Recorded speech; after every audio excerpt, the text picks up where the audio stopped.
Sushi Tech. We also actually is a participant, by the way. So SSF, obviously, we're one of the top innovator and very soon opening up a shop.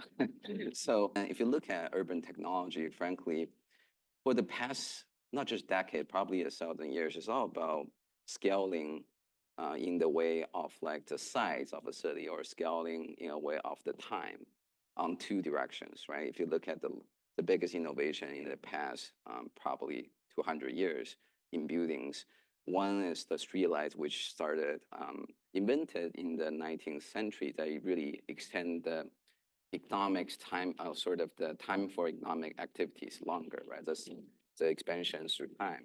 The other is really expansion through the scale, which is like elevator, which is like 20th century's innovation.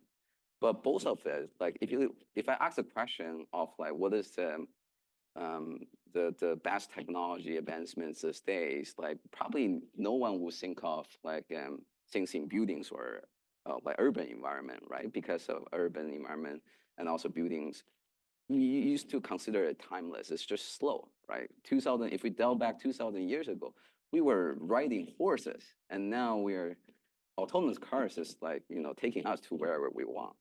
But if we look at buildings or urban environment, is this a piece of tech? Yes, it is. It's the largest user interface around us. So if you wake up with a roof, you're in this freaking interface, right? So like, and then like it also comes with the downside is because of the scale of it, right? That's why the funding really, really matter. So with Butlr's case, we right now become a leader in the office, smart office, sustainable office use cases, right? The deployment speed, obviously, I'm going to use the prop again, just like, like inspired by you. It's really fast to deploy. We deploy 1,000 sensor per night. 1,000 sensor per night, that sounds a lot, right? But in fact, to cover 1% of like the commercial property space right now in US, and just Class A buildings, you want to do 1,000 sensor per night for 30 years straight to be able to do that. So that's sort of like the economic of scale in the urban setting.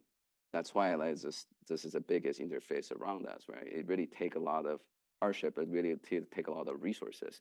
Very stressing issue like aging. We probably need to like think ahead of time, because when we get to a crunch mode, nobody wants that, right? Same things we experience in COVID. And then like in that particular case, like we've seen successes, like we have been into some of the public tender in Sweden. We deployed for almost 1,000 apartments within a quarter. So that's a public tender project. And then the goal for it is obviously for greater good, and also think about larger economic like flywheel, because of if you can extend the longevity of individuals, just like what I said, it's all about expansion through time and also space for a city as a whole. But when we get to that scale already, we're already only sleeping with all this freaking technology around. We're only sleeping 8 to 10 hours every day right now. And how do we extend that? We want to extend our lifespan so we can work longer and create a better flywheel for the economic, right?